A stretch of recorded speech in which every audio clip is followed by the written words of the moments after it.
ওকে, বিদায় নেই, আমি চলে গেলাম। যা তোমরা দেখালা, it's good enough for tonight. Okay, খালাস, হবে না।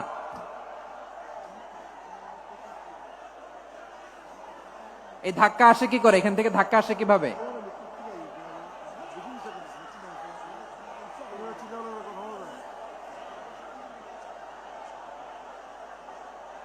কোরআনের মজলিসে এরকম ডিস্টার্ব করতো যারা আবু জাহেলের সাঙ্গপাঙ্গ এরা।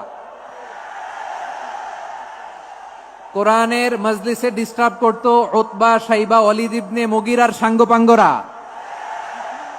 তোমরা তো শাহজালালের উত্তরসূরি, শাহপরানের উত্তরসূরি, তো তোমরা এরকম করলে হবে?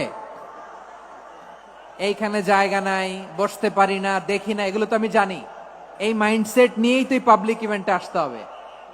গত 2টা প্রোগ্রামে তোমরা দেখছো না কত লক্ষ লোক হয়েছে? ধাক্কায় অনেকে ব্যথা পেয়েছে, আহত হয়েছে।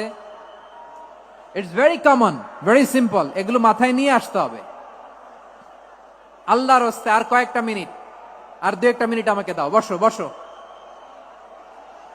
বসো।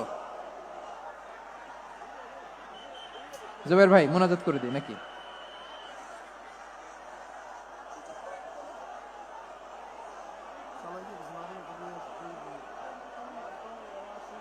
মাশাআল্লাহ, হ্যাঁ ঠিক আছে। এটা আমি এখন পরিকল্পিত কিছু হতে পারে এই ধারণাও করতে হবে আমাদের। লক্ষ লক্ষ মানুষ বসে আছে, তোমরা একটু শান্ত হবে না?